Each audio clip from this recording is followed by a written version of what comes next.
Marguerite Laborde, bonjour. Bonjour. Mustela a pris une décision, celle d'arrêter les lingettes pour bébés d'ici 2027. On sait que cela représente 20% du chiffre d'affaires de l'entreprise en France.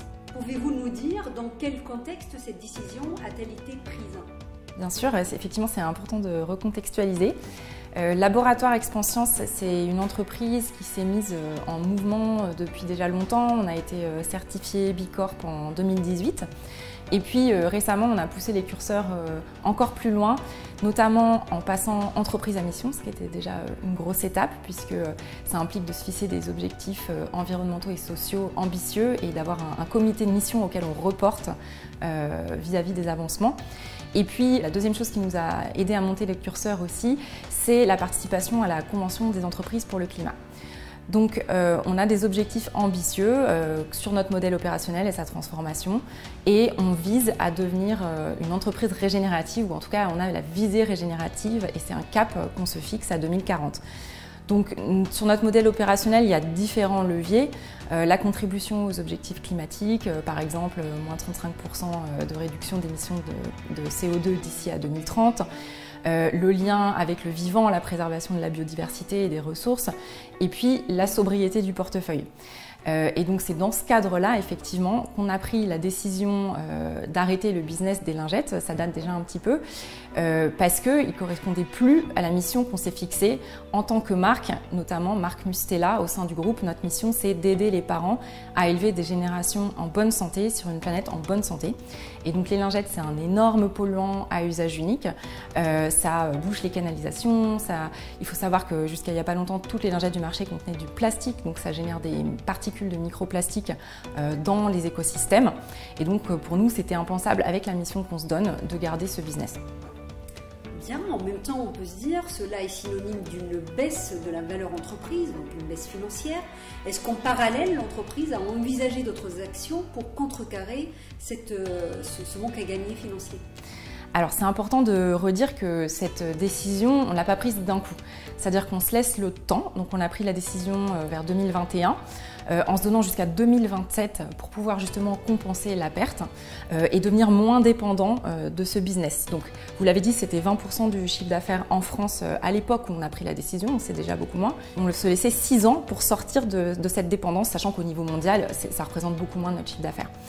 Donc une fois qu'on a dit ça, l'idée derrière c'est vraiment qu'il n'y a aucun renoncement qui est impossible si on le planifie en fait, et de se donner le temps en fait de sortir du business. Maintenant évidemment il va falloir aller créer de la valeur ailleurs, et c'est ce à quoi on s'emploie dans notre portefeuille, et notamment en innovant avec des produits qui nous permettent d'améliorer l'usage et notre empreinte. Par exemple, on a lancé un shampoing solide, on est en train aussi de transformer notre portefeuille pour répondre à nos objectifs d'impact de diminution du poids de plastique.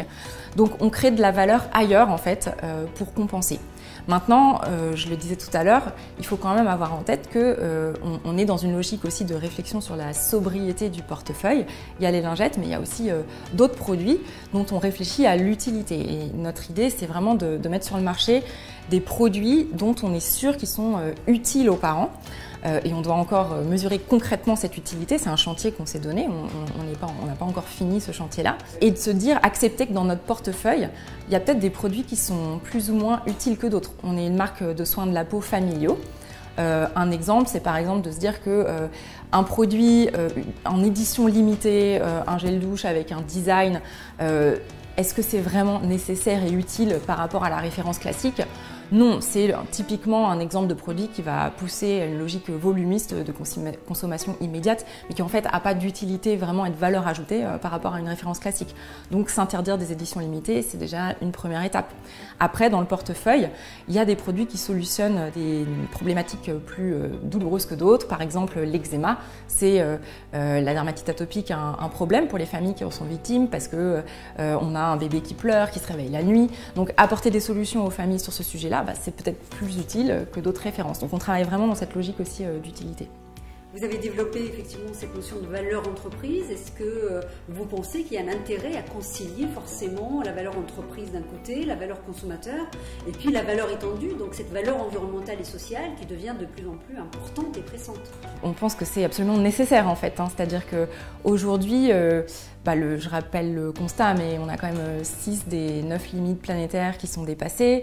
Le modèle même de développement des entreprises qui est fondé sur une économie extractive met en danger les écosystèmes sur lesquels s'appuie le développement des entreprises. Donc, c'est un cercle vicieux, donc on pense absolument qu'il faut en sortir. On travaille à ça, on est vraiment au début du chemin, encore une fois. Et effectivement, ce qu'on essaye de mettre en place, c'est d'arriver à monitorer notre offre en essayant d'aiguiller le profit pour l'entreprise, évidemment, parce qu'on est une entreprise, l'utilité pour la cible, ce que je disais après, et l'empreinte environnementale. Et donc de prendre en compte vraiment ces 3 aspects dans la façon dont on monitore nos investissements aussi. La partie empreinte environnementale, c'est une partie sur laquelle on va avoir de plus en plus de data. On est au début, mais on généralise des ACV, des analyses de cycle de vie, des analyses de toxicité sur les écosystèmes. Donc tout ça, ça va nous permettre dans les années qui arrivent d'avoir un monitoring de plus en plus précis et d'être vraiment à même d'accompagner à la fois en amont dans la proposition de l'offre, quel portefeuille on veut proposer, et derrière en aval d'aiguiller aussi nos marchés sur où est-ce qu'on investit en fait nos budgets, pour que les budgets marketing soient aussi une opportunité pour driver vers des produits qui maximisent justement le triangle profit, planète et cible. Très bien, écoutez, merci beaucoup. Avec plaisir.